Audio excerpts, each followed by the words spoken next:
Does working long hours for little money, clinging to the illusion of job security and looking forward to a 3-week vacation each year and perhaps a shitty pensions after 45 years of hard work sounds tempting to you? Yes, in that case you don't need this summary. For everyone else, let's dive in. Takeaway number 1. Rich people buy assets. Poor people buy liabilities that they think are assets. My house is my greatest investment. My house is a liability. If your house is your greatest investment, you have problems. If you want to be rich, this is the main thing that you need to know. It's that simple. I know that you're shouting towards the screen right now in disbelief. Well, why aren't everyone rich then? The equally simple answer is because people in general don't know what an asset is. Let's do a little test. Is your recently bought iPhone an asset? It isn't. Is your BMW an asset? Nope, definitely not. Is owning a part of a company an asset? Yep, absolutely. It's your house an asset? It isn't. Did you get 4/4? In that case, great job. Then you probably already know what I'm about to say. An asset is something that puts money in your pocket. A liability is something that takes money out of your pocket. Let's look at how a rich person acts when making money compared to a poor person. The rich gets their income and straight away they buy assets. They buy assets such as stocks, bonds, and real estate. Now, in the long run, these resources will create even more cash for them in the future. The middle class earns their money from a good job, but the moment they get their salary, they spend it on liabilities which they think are assets. Possessions such as TVs, cars, and vacation homes. You might look rich and your friends might admire you for it, but you will never actually be rich practicing this. But isn't it risky to be in the stock market? What if there's another financial collapse? It's funny how people somehow justify buying an expensive car, which is a guaranteed money loss, while they think that buying financial assets is stupid because you might lose money. It's crazy. Takeaway number 2. The power of corporations. The rich should pay more in taxes to take care of the less fortunate. I guess that you've all heard the story about Robin Hood. You know, the guy who takes from the rich and gives to the poor. Inspired by this tale, the poor and the middle class invented taxes. The purpose is to create a more equal society where everyone is included. The problem is that the rich, they're too smart for this, and in the long run, instead of taking from the rich and giving to the poor, the effect has become more like taking from the middle class and giving to the poor. Rich people are too smart for the system, and they find all types of ways and vehicles to protect their hard-earned money. One such vehicle is corporations. Corporations are good for 2 things primarily. First and foremost, it allows you to pay less tax. The number 1 expenditure of the average household is taxes. It isn't uncommon for people to work between January and May for the government. People often pay up to 40% in taxes. People tax before they get their salary, when buying things, and even when they die. Warren Buffett, who's the 3rd wealthiest man on this planet, is famous for paying less tax than his secretary. What a corporation allows you to do is to pay for expenses before paying taxes. You're also allowed to deduct VAT from the sales by the same amount as your procurements. This effectively allows you to buy stuff for as low as 50% of the original price. For instance, an expensive dinner together with your girlfriend could be bought through your company and be half as expensive as for those without a company. Nah, just kidding. Don't do that. That would be illegal, as the dinner has nothing to do with your company. At least if you get caught, don't blame it on me. I never advised you to do it. The second thing that corporations are good for is to protect yourself from personal lawsuits, which could be devastating for personal finance. With an LLC, or an aktiebolag in Swedish, you are protected from such risks, and the downside is limited to your company, not your personal wallet. Imagine that you're a shop owner that is selling boat supplies. A group of Swedish Vikings raids your shop and steals everything. Your oars, your best wood, and your super hot secretary. The family of the secretary decides to sue you for being irresponsible. Who in the world would announce free meat outside their shop during times of Viking invasions? You lose in court because of your carelessness, which would force you to file for personal bankruptcy if you were without a company. In this case, though, you had one,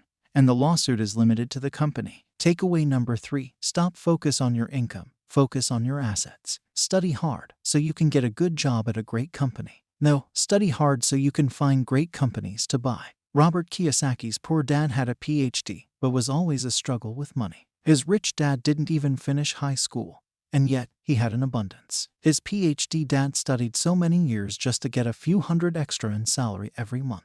On the other hand, his rich dad used those years to start acquiring assets. The rich focus on their asset column, while everyone else focuses on their income statement.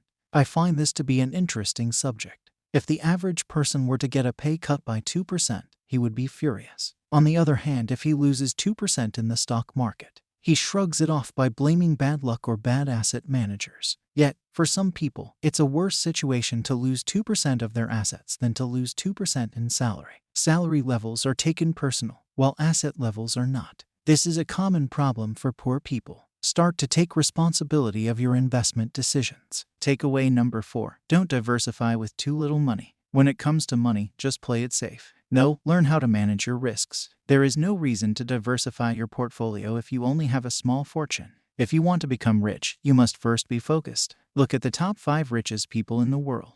These are rankings from 2018. Jeff Bezos, net worth $112 billion, owner of Amazon. Bill Gates, net worth $90 billion, owner of Microsoft. Warren Buffett, net worth $84 billion, owner of Berkshire Hathaway. Bernard Arnault, net worth $72 billion, owner of LVMH. Mark Zuckerberg, net worth $71 billion, owner of Facebook. Stephen Person, net worth $17 billion, owner of H&M. These people became rich not by being diversified, but by being focused. Don't do what the poor and middle class do, which is to put their few eggs in too many baskets. Instead, focus and put them in a few ones. If your savings are small compared to your annual salary, I think this is especially true. Aim to get a yield that will have an impact on your life and go for diversification as soon as you've acquired wealth that will be tough to earn back through your daily job.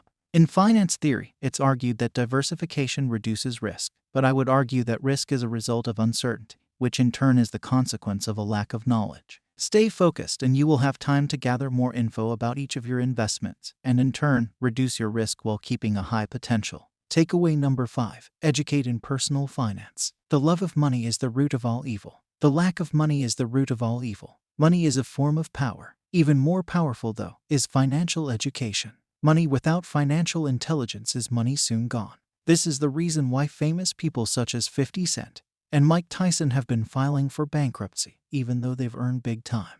One of the reasons why the rich get even richer, the poor get poorer, and the middle class struggles in debt is because the subject of money is taught at home, not in schools. Many of us learn personal finance from our parents. This means that if your parents aren't rich already, you need to start getting advice from somewhere else on how to do it. There are 4 parts of financial literacy that you should focus on, according to Robert Kiyosaki. Number 1 is accounting. Accounting is the ability to read numbers, be it numbers from an annual report or from your personal bank account. Number 2 is investing. This is the science of money making money. Number 3 is understanding the markets. At least, you should understand the basic rules of supply and demand. Number 4 is the law. Understanding the tax advantages and personal protection provided by corporations. Don't be afraid to spend your money on education that will improve your knowledge and develop skills necessary to beat your weaknesses. The author spent many thousands of dollars throughout his life on seminars, books, and so on. And guess what? The returns from these investments are unmatchable. Arrogant people often find this hard to do. They already know everything and rather talk about what they know than try to learn something new. Listening is more important than talking. If that weren't true, God would not have given us 2 ears and only 1 month. Let's sum it all up. Takeaway number 1 is that you must buy assets to start generating passive income every month. Takeaway number 2 is that a corporation is a useful vehicle to protect yourself from losses and to be able to pay yourself first, not the government. Number 3 is to start taking responsibility of your own investment decision. They are even more important than your salary. Advice number 4 is that you must invest in a focused manner to grow a large fortune. Finally, number 5 is the advice to start educating yourself in personal finance. Focus on accounting, investing, and understanding the markets.